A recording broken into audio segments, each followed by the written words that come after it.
Hey, Seth. Hey, Allie.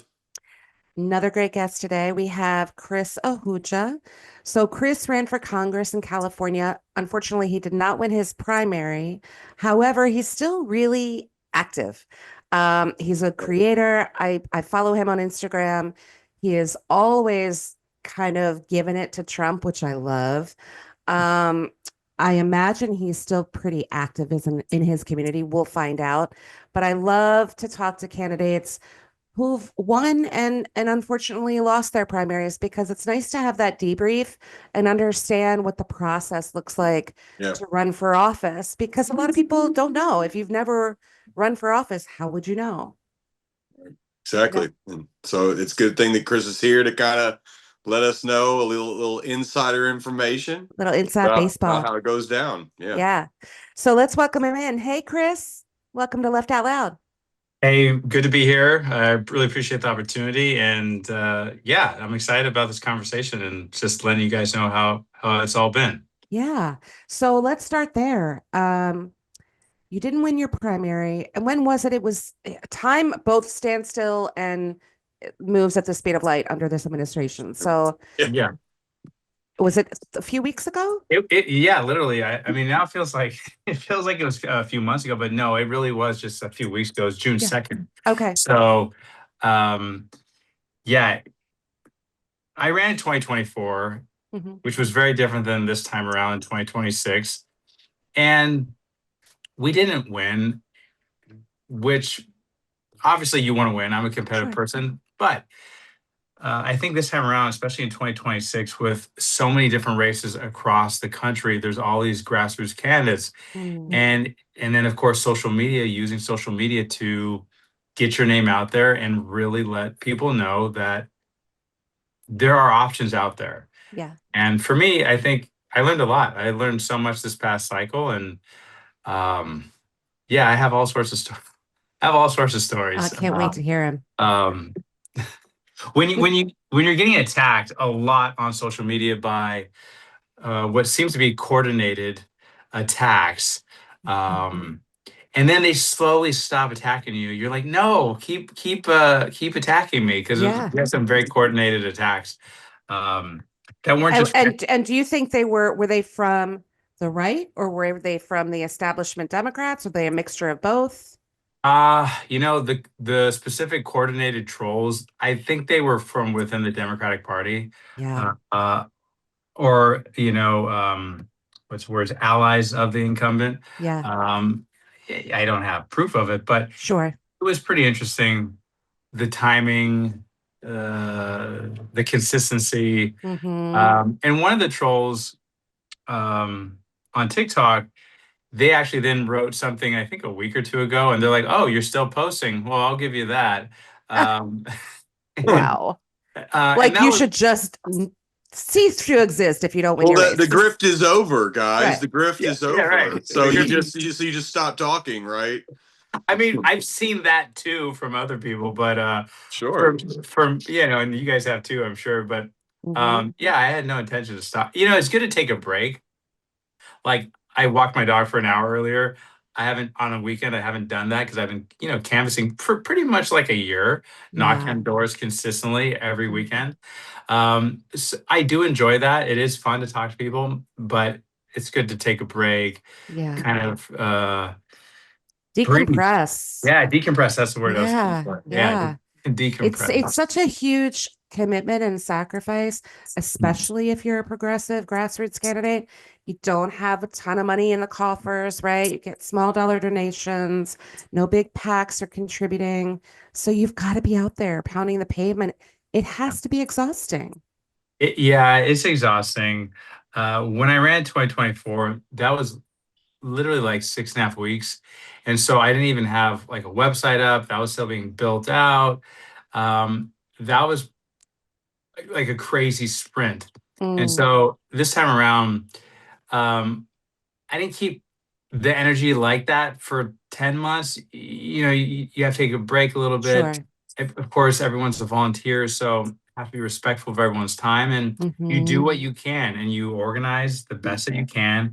But at the same time, still um, kind of map it out. So this time around, there was more time to kind of look at things from a very strategic standpoint. Yeah. And that's what I did. I started implementing social media strategies back in September of 2024. So I didn't do that before. I didn't really have a big social media presence the first time I ran. And so using all the platforms, being consistent about it, being diligent about it, and creating attention. That's kind of what that goal was, because we're grassroots. So we don't have a lot of money. Yeah. And for the, I think, everything I posted for this cycle, everything was organic. So when we reached millions of people, that's all organic. It wasn't paid at all. Obviously, it's good to pay to boost things specifically for the district, so you're Sure. turning out the vote. But yeah, that was, I learned a lot, and but it's good to just chill. Mm-hmm. Sure. And that's perfect, because that kind of leads into what I was going to ask you Yeah. about, because obviously this is your second time through. And so what do you feel like the lessons were from the first and the second one? And how do you feel like you kind of improved? You talked about the social media game. What do Yeah. you feel like you really improved on the most? And what can you take into possibly another run at it and take from those lessons? Good question, Seth. Well, what I learned from this is, and I already knew that. Sorry, I heard my shoulder kind of like doing a jiu-jitsu or something. So I'm switching my arms I here. was going to ask you about that too. Good. We can talk about that.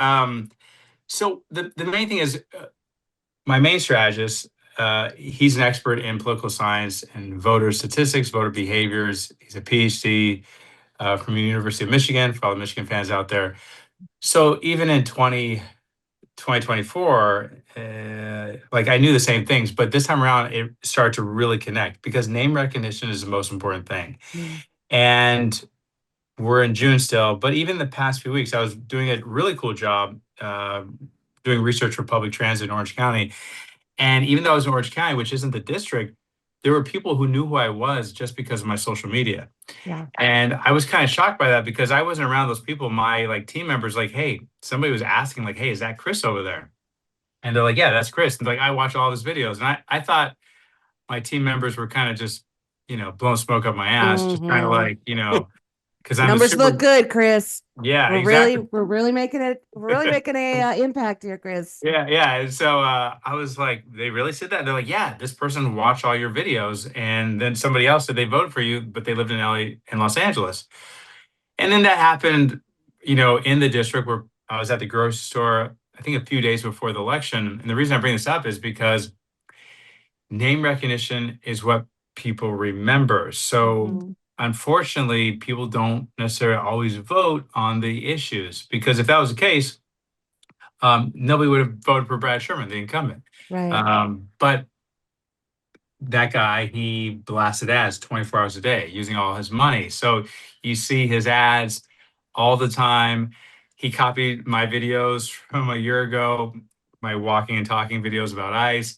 And so, but people see that, they go, oh, that person's against ICE. They're against Donald Trump, whatever it is. But they just remember the name. They don't actually know that they never vote to support the things they're actually talking about. Right. So I learned a lot about social media. People recognize you. They're like, oh, I watch all your videos. So that was kind of a humbling experience. But yeah, that's a big takeaway. Name recognition, how you build that if you don't have the resources that an institutional Democratic establishment campaign has. Yeah. And yeah, it's definitely challenging, even for people who do have money, which in our race, we could see people who did have money and the money that they spent, not good at all. So for us, cost per vote, we did fine. What was the other question you had, Seth? Sorry, I forgot. I was just figuring out, like, what, you guys did better this time around. Yeah. Like, well, like, where do you feel like you improved the most in terms of whatever those metrics may be? Because I know that there are just so many different things that, like, you have to do to keep up with. And so, yeah, just like that. And like, any kind of lessons that you learned from that, you can kind of take into another run. Yeah. So in terms of improving, well, in 2024, there wasn't a whole lot of time to really organize certain, it was only 6 weeks. So some weekends we'd have a lot of people knocking on doors. Hmm. But overall, I don't have the exact numbers in front of me, but using our canvassing software and cutting our turf, oh, we scaled that by, I don't know what the number would be, the percentage wise, but by a massive amount. So Mhm. we were able to be consistent every weekend and knock on lots of doors. We'd have different goals. And so when we did the first time around, some were the same people, some people weren't available. But the first time around, we had a different software, which unfortunately that software shut down. However, we use the new software that everybody uses here, and we were able to be consistent. We're like, hey, let's do 200 houses in these 2 hours. Let's try to do 400 houses. Let's try to recruit so many people.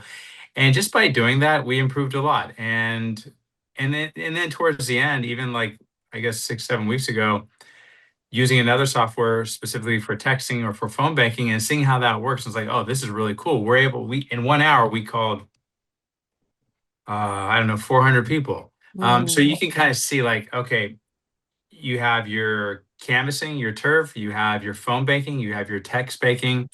Obviously, you want to be specific and not waste money. And I can see that where other people in other campaigns are boosting their ads in areas that are not part of the district. That is literally throwing away money. Yeah. It may help your name recognition. People may donate, maybe people volunteer, but being really crystal clear on or intentional, as people say, on what you're doing with this area. So the first time around, kind of a rush kind of case.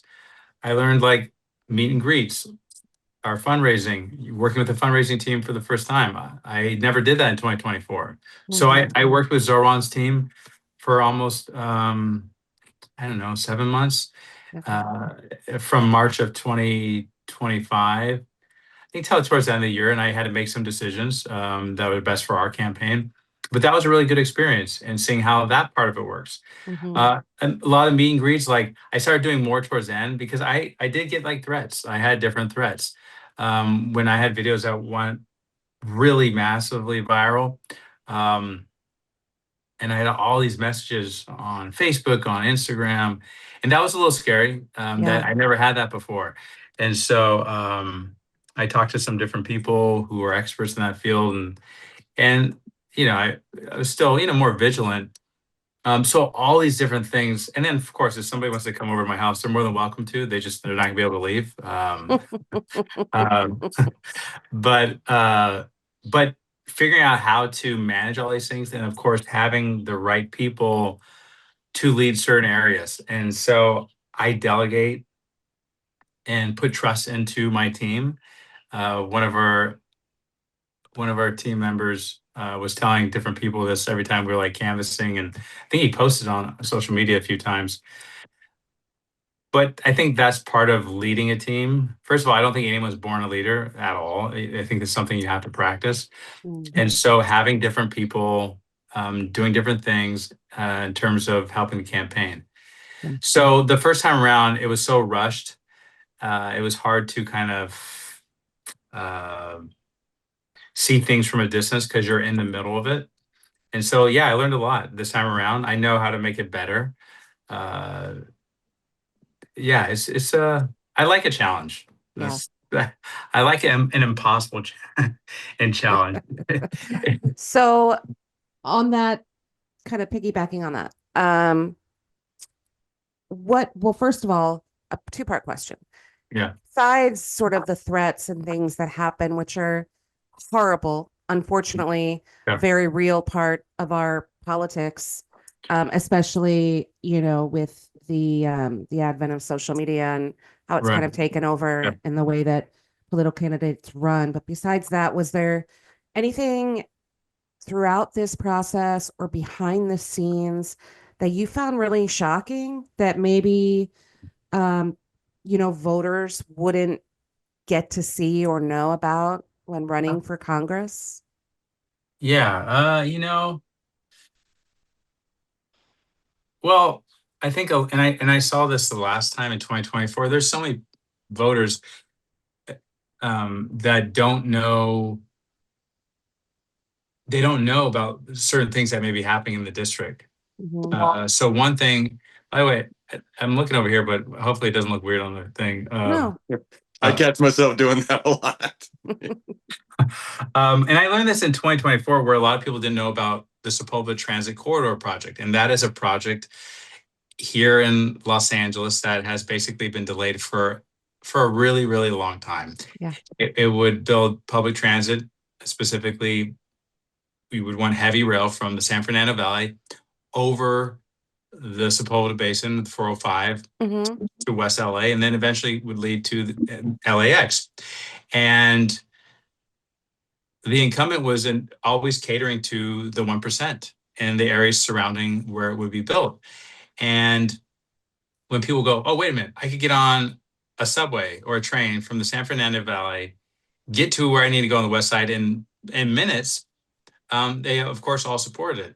But so many people didn't know about that. Yeah. And so certain issues, especially things like that, they don't get they're not very loud. You don't hear about them as much. Maybe more now because of social media.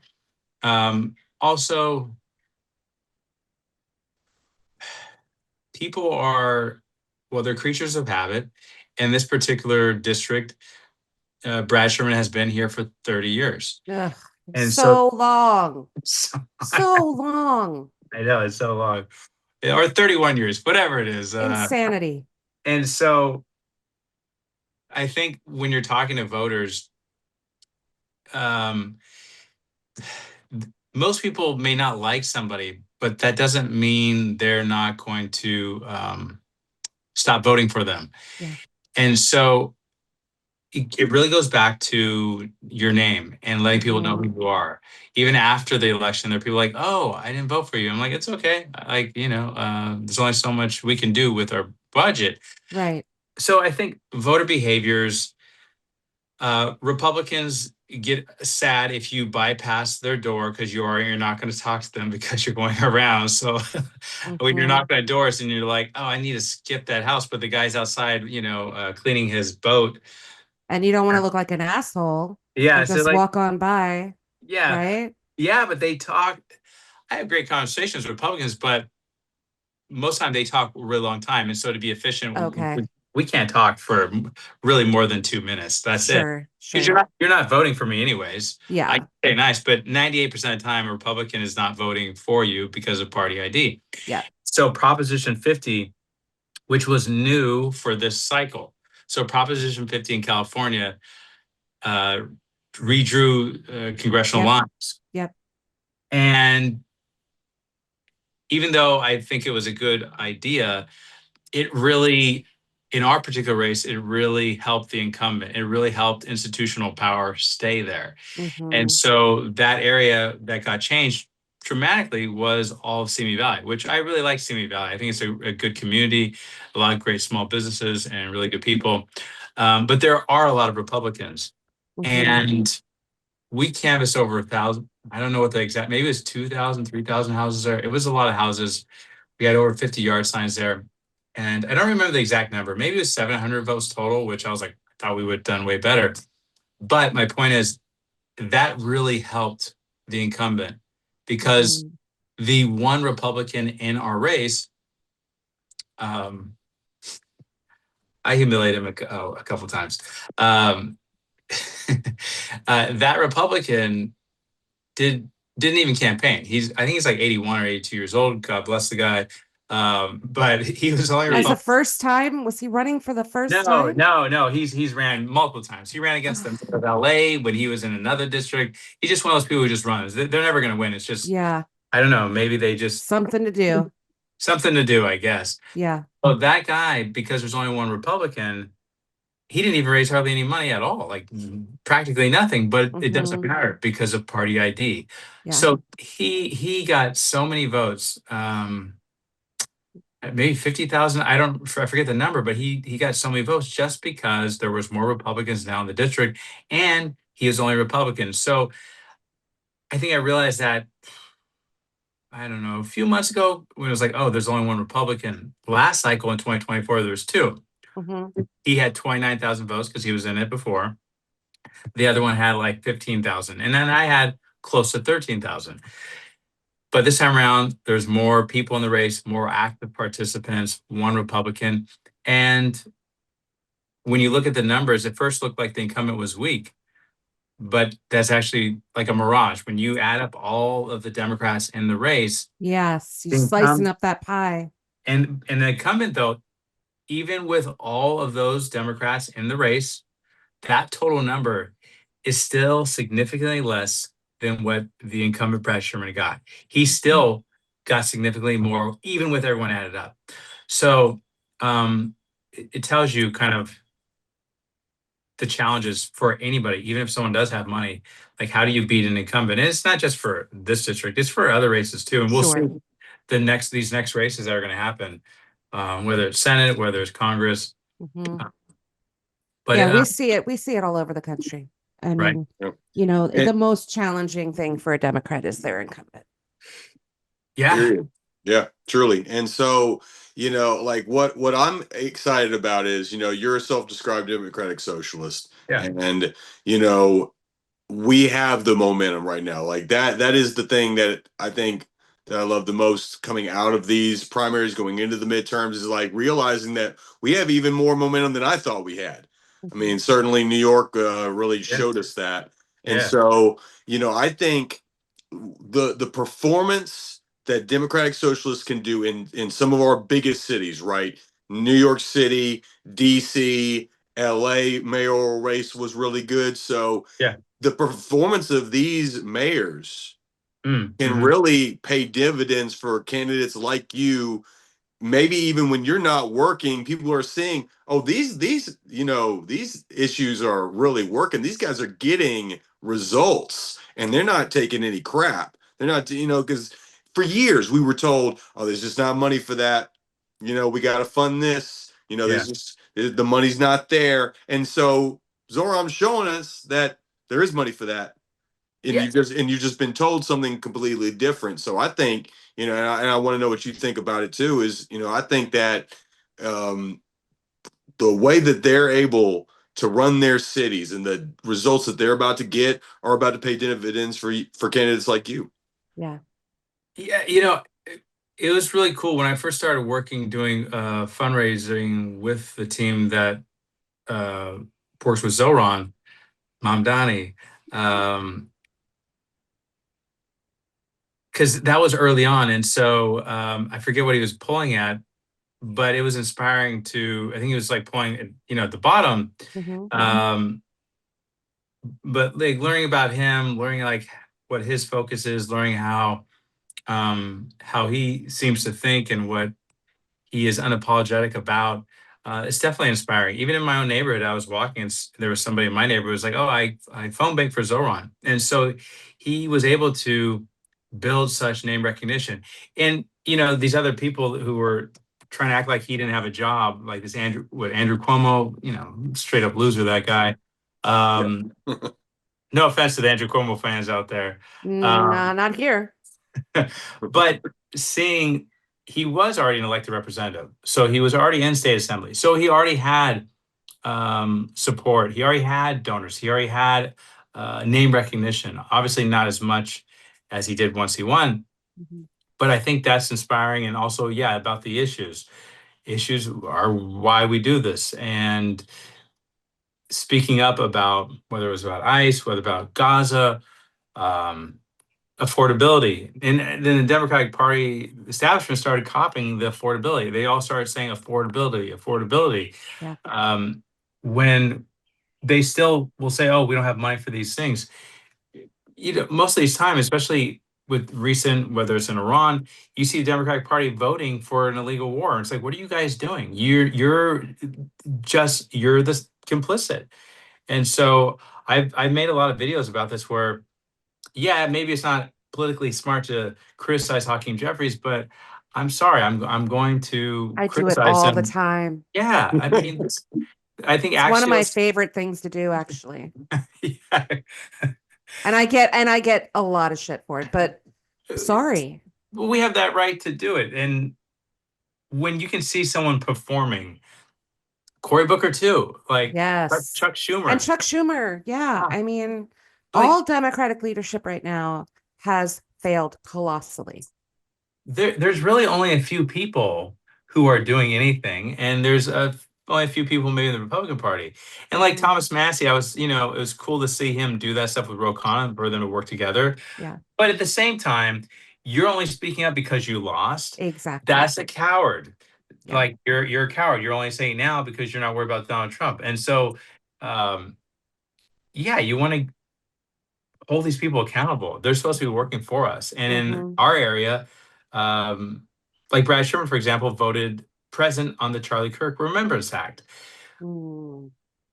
Why can't you vote no on that? Why can't? But that's what his strategy is. We Yeah. did a podcast with my strategist, and we are talking about his strategy. His strategy is to keep his head down. That's what Brad Sherman does. Mhm. He doesn't want to take any risk. He doesn't want to cause any trouble. He just keeps it low. Yeah. And I think that's a thing that most of these politicians do across the United States. Most people, we don't even know who their congressperson is. Do you know if Brad, this is a theory, I don't know much about Brad. Do you know Yeah. if Brad does any investing, any trading, getting Um, any kind of like big lobbyist money? What's his financial deal look like? I think there are some websites that list it, and I did some research maybe 6 months ago. He seemed to be into bonds, I think. Okay. I think Okay. that's what I saw. Um, Obviously, APAC is a big part of his record of being in Congress. Wall Street, Mm-hmm. I think the military industrial Complex, yeah. And see, lobbyist. and that's so my theory is people that keep their head down, they're Mhm. maintaining their own personal financial security, right? Yeah. If I don't draw too much attention to me, no Mhm. one's going to look into what's really going on Mhm. behind the scenes in my Yeah. personal life. And Mhm. I Mhm. feel like a lot of our politicians do that. And it's fucked. It's fucked There, up, there especially was now. oh yeah, it's insane. Like these politicians where they're not serving the public interest, they're not serving their communities, they're serving themselves. They're there to enrich themselves. It's like the John F. Kennedy slogan where it's like, what can you do Yeah. for your country, for Brad and these other people? It's like, what can you do for themselves? Hmm. Like, and so I had some group message me on X, and it was a very specific. I won't get into it, but it was like, and they're implying all sorts of things. But that's just hearsay. I have the Well, you resources can't to. do much with it, but I will say, like, I see it. You know what I mean? I Mm, mean, just observationally, mm, human behavior, the people that tend to be the most head down, the mm, quietest, are uh-huh. usually the ones making a killing with their position and with that privilege that comes with that position. I wouldn't doubt it. That's yeah, I think that especially now we see with Donald Trump, we see all these people, they're just doing it out in the open. Yeah. And maybe these other politicians, maybe they're more covert about it. Hmm. But unfortunately, yeah, overturning Citizens United, banning stock trading. Yeah. Was it John Fetterman? Like he's on these different. And that's the thing about social media. There's all these really cool social media, these accounts that will break down what they're trading, what committee they're on that approve this particular product, and people are profiting off of it. They all are, Yeah. and that's just like you're already making a decent enough salary that's more than the average American is making. Right. That should be enough for you to take care of your family. You already get amazing health insurance. You're getting all these Right. things taken care of, but you still need to take more and more and more. And Trump, he's just, I mean, that's all. It's literally, it's just about him making It's more never money. enough for Trump. It's And then never enough. it's never enough. And then, of course, you have, and I'm a Democrat. You can say that. There's other Democrats who are doing the same thing. And Sure. then you have no real opposition for somebody to fight for actually for people. But I think a lot of things are happening right now. I agree. And I love the momentum. I feel energized by it. I want to let Seth have the last word with you, but Yeah. before I turn it over to him, just you've been through obviously two campaigns now. The Yeah. first one was kind of brief. This one was more was longer. so much energy it has to require to do all of that. And I'm Yeah. sure, like you said, you're kind of still decompressing. It's only been a few weeks, Yeah. but tell me, are you feeling hopeful? Are you feeling optimistic? I mean, even though you weren't able to, Mhm. secure the bid in your district, how are you feeling just overall politically? Overall, politically, yeah, I don't. I always kind of am optimistic. Um, I've never even, I guess, the past couple. We'll see. Well, I've never been like completely defeated. I've never felt that way. And I know there's so many people that feel that way. A lot of Sure. people do. And then you have other people who don't want to even participate, who are checked out. And I have friends who are like that. Like they just want to plan their summertime and what are you bringing the 4th of July barbecue? Um, Hmm. which is important. But I have lots of those people in my life. Just um, just another day. Hey, it's Saturday, guys. What are you doing this weekend? Like, I don't know. The world's burning. What do you mean? yeah, it's like, oh, I didn't know that.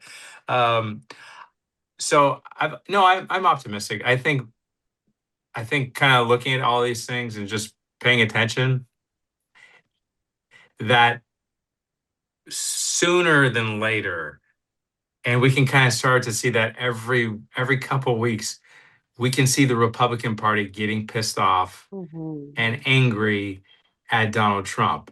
And it's going to first break there, which is it's not there yet. Yeah. So I think as that keeps getting worse and worse for them and the Congress people, the districts, the communities that voted for him, once they start getting really angry at their representative, uh, then it becomes real, and then they will drop Trump so quickly. Like Yeah. it's gonna happen. It's gonna happen like that. They will Hmm. turn on him so fast, and hopefully the Democrats don't fuck it up, and they can Yeah. actually like figure out how to Fingers how crossed, Chris. fingers crossed how they can facilitate that. So because the Republicans they'll eat Trump alive. Like they're going to turn on him. Yeah. And once he loses and all these people start losing and losing and losing, that pain is when it happens.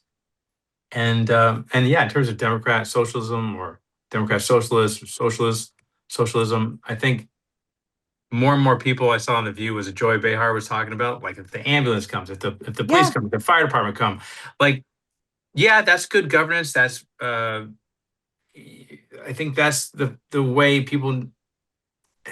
It all goes back to education, honestly. It just goes back to education. And I feel like when they say things like that, well, do you like your weekends? And like that is all true, but it's also sort of the way we have to make it palatable when, truly it's so much bigger than like, do you want policies that actually work for you? Right. Or do you want it policies that are working for the billionaires and the donor class? It's really that simple. It's really that simple. And I think when I talk to people, it's crazy for somebody, especially a Republican, to defend a billionaire because that person I'm speaking to, the likelihood that they're a billionaire in front of me is very low. And it's They're never not as going to low. happen. And it's probably, yeah, it's likely never going to happen. So Statistically, it's not going to happen to you. I'm sorry. no, it doesn't matter if you work hard. No. That's not how it works. You better have a shit ton of connections. You better have come from a lot of money. You Yeah. better have gone to an Ivy League school, and you're Oh yeah. going to have to crush a lot of people to get there. Oh, you have to yeah, if someone doesn't become a billionaire, which by the way, I think I had a donor. I don't remember the name exactly, but I think they were a billionaire and I think they're donating $27 and I think they weren't they were in the health field and somehow they got lucky with whatever real science that they made to like help people. So maybe they were the unique billionaire who And it was $27 donation. yeah. Pony up, motherfucker. My I know, I God. know, I know, I What is know. up with that? God damn. Yeah, that's But crazy. But I might be, maybe I'm wrong. Maybe they're 800 million. I don't know. I mean, it's all relative. Once you get past the first half a billion, it's, Yeah. It's all, and a lot of it comes down to your stock. I mean, Elon Musk had about a 2 week run as the world's first Yeah. trillionaire, and now he's back below, Losing 900 it. million because Tesla and Stargate or SpaceX. whatever the hell Yeah. Yeah. SpaceX got Oh, got yeah, yeah. got killed in the Okay. after the IPO. But I don't want to completely like just throw us No. off, but I had a question Yeah. that I really wanted to get into with you, Yeah. because a race that's really going to shape the Senate is the one in Texas with Oh, yeah. Tallarico running against Ken Paxton. The first Yeah. thing Paxton did was try to go after Tallarico's manhood Yeah. because he's a soft-spoken Christian guy, and he called him he called him a transsexual. First opportunity to be a bigot, Ken Paxton took Yeah. it because that's who Ken Paxton is at the end of the day. But I think, Chris, that this debate about what is really a man, Yeah. like who is a man, like how are we going to define that going forward? Because we have the Trump version of what a man is: Yeah. a manipulator, a misogynist, a Serial sexist. cheater. Yeah, right. Like Right. infidelity, like crazy. You got the wife at home. You're stepping out on her, and then you have guys like James Tallarico. You have guys like Zoran Mamdani. You got this new wave of people who Yeah. are showing you that you don't have to drink your whiskey straight, and you don't have to be this John Wayne Right. weirdo, white knight type And of by the dude. way, You can, Zoran Mamdani is a total thirst trap. Go on the internet. Women love him. yeah, This one not too. denying that. And we Yeah. just had a Yeah. great conversation with Yeah. Bernard Taylor. I mean, Oh, nobody's cool. stepping to that Cool. guy. Oh, yeah. Nobody's He's stepping to Bernard Bernard is awesome. Taylor. Yeah. And He's awesome. obviously, yeah, and obviously Yeah. you do your jiu-jitsu training Yeah. and Yeah. whatnot. Yeah. So I'm not Right. I wouldn't recommend anybody to step in the ring with you either. So I just, after all that being said, like, what do you Right. think about like this debate about like what a Mhm. man really is and Yeah. why can't liberal guys be tough and soft at the Yeah. same time? I know. Thanks for that question, Seth. Like, Yeah. that's like something that, like, initially, kind of when I jumped into like my community, really was kind of because of jujitsu, and that was like during COVID, and of course all the mask stuff and a lot of jujitsu gyms. Maybe it's changed a little bit, but a lot were like, hey, the government's telling me what to do, but then they're just looking from the conservative or Republican side. And then of course, yeah, you're not a man if you wear a mask. So for me, that kind of goes back then. And my youngest daughter was just born. She had gotten RSV like at 6 weeks. She's fine. But when you see anybody, let alone a baby on oxygen, it's like, man, like all you people out there, you start saying all this shit. And first of all, if somebody wants to wear a mask, they can wear a mask. Like, yeah, it sucks that they're telling you can't operate your business the normal way. Yeah, that sucks. But they're trying to do it because they're trying to prevent deaths from happening. And so that's what kind of triggered me to get into public service in my community.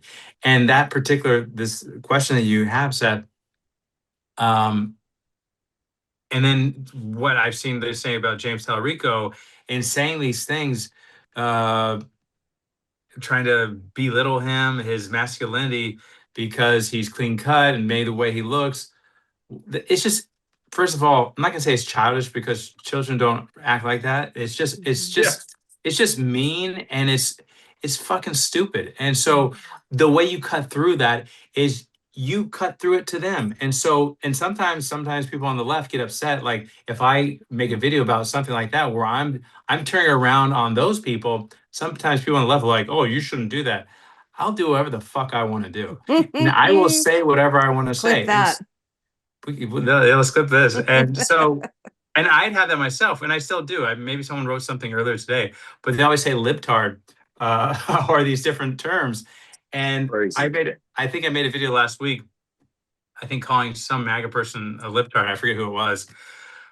But the thing about being a man or masculinity, and if you're talking about Donald Trump, these people, serial cheater, a rapist, a thief, all these people. And first of all, Donald Trump, he's so insecure that he has to project all these things.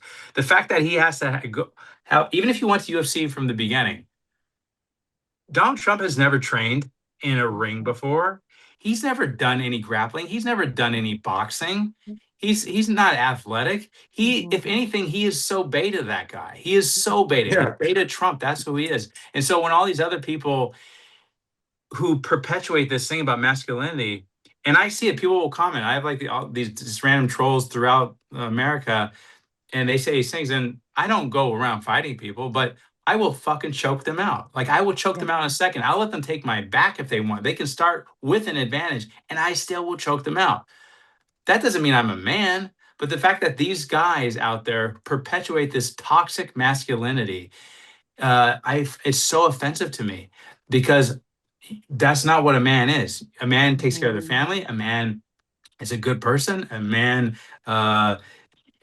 takes care of their daughters. Like, there's so many things that make up what a man is. And so when these people, Stephen Miller, that fucking asshole, those people, they're not men. They're the opposite of what men are. And they're not women either, because they're not even good. They're not even human, honestly, these people. And they're there for the grip. They're there to steal. They're there to make profit off of kidnapping families, putting them in private prisons that are owned by the same donors who funded their campaigns and who also fund Democrats.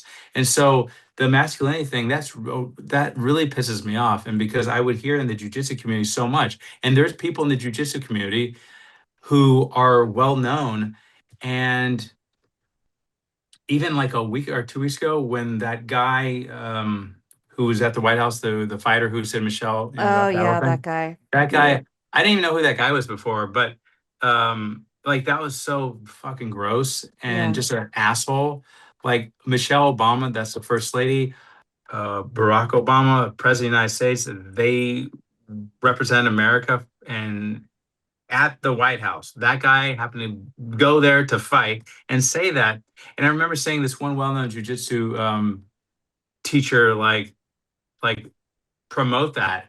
And I was just like, I already knew that about that guy. And I know a lot of these people, some, not that person, but I know other people who know. It's a small community. Yeah. When you like distill it. But I was just like, like, and seeing the comments when that teacher said that, the comments were like, dude, unfollow, you're gross, man. Oh, good. I'm glad to hear that. And there's people in the jiu-jitsu community who are like, they're anti-establishment. They're not like pro, like, Democratic Party, but they're not pro MAGA or Republicans. They're just like anti-establishment. They almost lean more Democrat socialist. Maybe they don't realize it. And my daughter's boyfriend is in the jiu-jitsu community. Oh, cool. And I cannot, we don't talk politics. I can't really pin him down in terms of where his head is. But he is the sweetest guy. I mean, just so authentic and kind and lovely to my daughter. Cool. There's a lot of stereotypes baked in to all of that. There is with jujitsu, because I've been doing it for 10 years. Yeah, basically 10 years. And there are people, there's a lot of like doctors, there's all different types of professions who do jujitsu. It's just a really unique art to do. Yeah. And it's always, you're always learning. So sometimes the people who are really good are like these really unassuming, like dorky people, and they're just really good. And so with jiu-jitsu, though, I think there's been people in the past 10 years who really were like these hardcore MAGA people. But then there's this other element where people are like, they'd message me online and then they started following me, and they were like high-level jiu-jitsu people, and they're like, thanks for saying all this stuff, because sometimes they're afraid to speak up.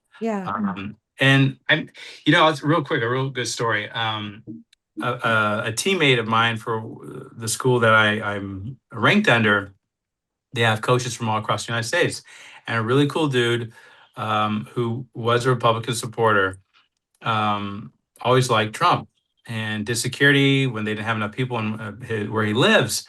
And I saw him a few years ago. I said, hey, I don't support that guy, but you seem like you were really happy doing your job, providing security with the Secret Service. I respect that. Um, and I hadn't talked to them, I hadn't seen them in a while, and I've been making a lot of videos, and they called me up out of the blue. And I was like, oh, wonder what they're going to say. Mhm. And I was listening to them talk, and really nice guy, but also, a little intimidating. Yeah. And he said, I've been watching your videos. And I said, yeah. He's like, yeah, you got me thinking. And then basically he says, it's a cult, bro. It's a cult, man. They Oh, they lied about the wars, the Epstein files. They lied. And he's like, some things about the Democrat Party, I'm not sure about those, but I'm done with that. And I was, yeah. wow, like he's like, your videos like got me like really thinking about a lot of these things. And you were right, brother. You're right. And That's fantastic. yeah, that was like, it was Love a that. long, yeah. And that guy, he is literally the epitome of what you think of, masculine. Sure, Like he's sure. he's lifting tires. He is, Yeah. big guy. He's out in the wilderness. But just a really sweet guy, authentic. And I Hmm. think he felt that he was lied to. Yeah. And And he was. a And he lot of was. Americans, yeah, a lot of Yeah. Americans were. People, I talked to a guy a few weeks ago. He had a shirt, and I was like, "Hey, wait a minute! I think we know each other." And jiu-jitsu guy, same Yeah. kind of circle. And he is an immigrant, and we were talking, and he was really upset about everything. And then he said to me, he goes, "Yeah, I voted for Trump." I said, "Hey, man, a lot of people did." Yeah. He Yeah. felt bad. Yeah. Yeah, And those are, I'm glad that you're still engaging in those conversations. I'm glad that your content is having an impact. I love your videos. thanks.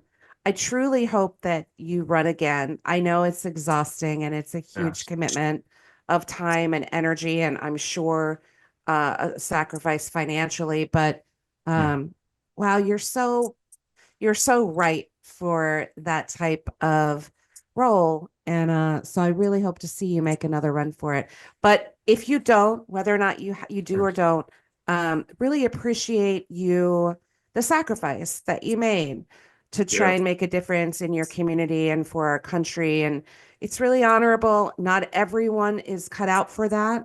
And I think it's just speaks volumes about the type of person you are. And so just want to say thank you for running. Thank you for trying and putting up the good fight and continuing to fight.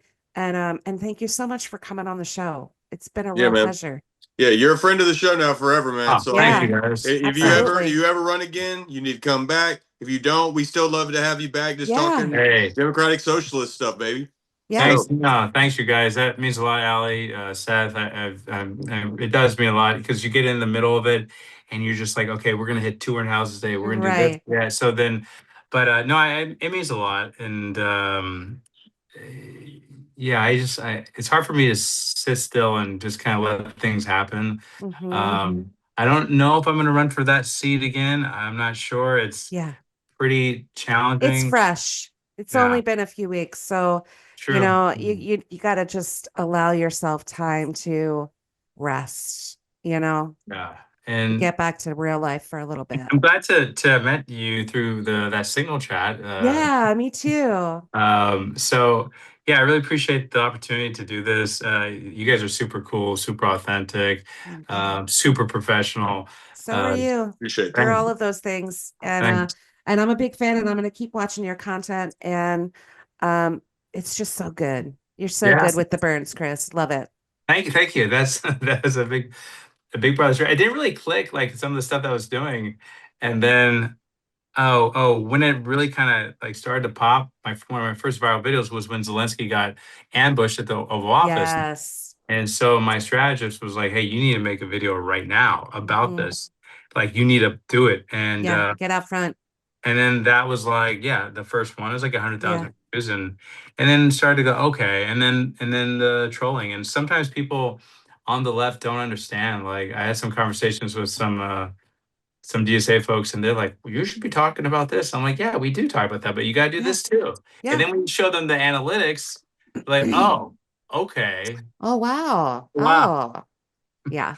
Yeah. But Dems are thanks. funny. Dems are Yeah, funny. it's about here real quick. So you probably saw like Brad Sherman had the whole thing with the airplane where he's on the iPad Mm-hmm. looking at the inappropriate photos. And Mm-hmm. so I thought that was fake. I thought it was like AI. And then we double checked and I was like, oh, this is real. So I was having a conversation like at 10 p.m. My guy was like, you need to make as many videos as possible. Like, get off the fucking phone. You Yeah. need to troll him, attack him, call him a gooner. I'm like, Yeah. what is a gooner? I didn't know what a gooner was. And and he's Oh like, and boy. this is a PhD in political science. So he's like, you need to do this right now. And I'm like, okay. And he's like, if you don't do it, the other candidates are going to box you out. Like Yeah, that's right. You have they're to going to get do out it. Right? front. And so right after I got the phone, my other friend texted me a tweet from the White House comms page, that Stephen Chung guy, Yes. okay? And it said that they reposted Brad Sherman's photo with the iPad. And they said, Gooner Brad. And I was like, oh shit. I was just about to do that first. Ah. And I made so many videos till like 3 a.m, Yeah. just making fun of him just over and over again. And the other candidates in my race, not really. They didn't Yeah. even really do it at all. That was beneath them to do that. Sure. Sure. Oh, But oh. I got picked up by all these like different online news articles, these news Mm-hmm. groups.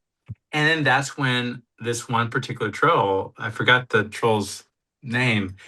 There's like 50 messages like, oh, you should stop doing this. Mm-hmm. You should stop talking about this. And then that continued for a long time. It's pretty cool. Yeah. Unreal. So they said, stop talking about this, talk about issues. And I was like, oh, well, then I guess we'll keep talking about this. Yeah. Oh, it's bothering you. Well, then that definitely says we should be doing more of that. Yeah. Yeah. And you can do both. You can talk about issues and you can call out, the incumbent for being a gooner. Exactly. Yeah. Because what the fuck, Brad? Politics, man. What the fuck, Brad? I think the last video I did, like on June 3rd or something, I was like, hey, we're gonna get you a nice big iPad, Brad. We're not going anywhere. Increase that font size, Brad. iPad Brad. iPad, Brad. That's good. iPad Brad, baby. iPad, Brad. Oh, hilarious. Yeah, good times, good times. But Oh, well, Chris, thanks again for coming on. You're a welcome. delight. And like Seth said, come back anytime. Absolutely, this is great. Yeah. You guys are awesome. Thank you. I appreciate the opportunity. Have a great evening. Thanks, you We'll stay in too. touch. This Yeah. is a lot of fun. You guys are awesome. Thank you. It was Thanks, Chris. best Have a good podcast night. I ever had All this whole time. right. Yes, for real. Really? Yes. Okay. We're There was gonna some put good ones. that No too. offense to Sir. the other people, Yeah. but yes. Thank you. I love that. We'll see you soon for sure. We're All right, going to stay sounds in good. touch. Thank All you, right, Chris. thanks, Bye, Seth. Chris. Good question. All right, see you later. Bye. Bye.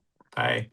Well, Ali, that was a lot of fun talking with Chris Ahuja. And I mean, that is a guy who, obviously did not win, but I think he has a great future in politics if that's what he chooses. Yes. He's obviously very well versed in the issues, very involved in his community. And I think that's one of the better things is people that see him in the community really making change, and he's still continuing to do it despite not running for office anymore. So, Yeah. just a really fun guy. I'm glad that we got to talk a little bit about like what a real man is. Mhm. That was good stuff too. And obviously, like I said earlier, I think he can only do so much. Yeah. What we need right now is results from our Democratic Socialist candidates across the country. And I think if he stays involved and those candidates start to really affect change in some of our bigger cities, especially in California where Chris is, I Yeah. mean, I think if he comes back in and people are going, "Oh, you're a Democratic Socialist," I think that will look a lot different. And obviously, the Republicans are running scared. They saying we're communists, whatever. We get it. You're scared. We feel the insecurity from here. I can taste it. And so, I think Chris is in a good spot, and I just hope that we continue to do good things around the world, and I know that we will. I agree. And I think, yeah, Republicans are scared right now. Democratic Socialists are having a moment. And Republicans are really good at threat assessment. And so they're going on the offense and they're calling us all communists. And Democrats are sitting on their hands being like, the establishment Dems are like, oh, couple races, a couple states, it's not going to change the party. Bitch, it's going to change the party. I'm here to tell you, Democrats have consistently fallen short over the last handful of years when it comes to reading the room. And the party needs some reforming. And if it means getting Democratic Socialists in big numbers injected into the party to reform it from the inside out, I'm cool with that. I'd love it if they would get on board, but if you're not going to, then get out of the way because we are ready for this change. And Chris represents the best of us and those aspirations. And gosh, he worked so hard. A whole year is such a long time to put into and he's a small campaigning. business owner. Like, I can't Yeah. imagine. It has to be exhausting to juggle all of that. And of course, we're so sad that he didn't win that primary, but his videos are great. Check out his socials on Instagram. He is fantastic. We'll put a little banner here so you can find him and keep your eye on him because he's really tuned in politically because he's been running for office 2024, now 2026, and just an overall all around great guy. What a pleasure. Exactly. And I mean, again, a guy that, really is just deeply entrenched in his own community. And I think, he was talking about the name recognition, and that takes time, right? That takes time. But I think with the social media game, if he stays involved in that, and again, the Democratic Socialist name, that's going to it's going to get better and better because we're going to continue to see, results in some of our biggest cities. It's going to be undeniable. And name recognition is difficult in a state as giant as California. Yeah. I mean, you can have collectively millions of views and likes on social media, but it's California. So, that alone is a huge accomplishment for him to have gotten sort of as viral and well known as he has. But it's a big state. It's a big, big bowl, a big fish bowl, big pond. And I hope he keeps at it. I don't want to pressure him too much because it takes so much damn sacrifice, but he's built for it, that's for sure. And great time. So, all right, we have another interview coming up tomorrow and then one on Wednesday, and then we'll take a little break for the 4th of July.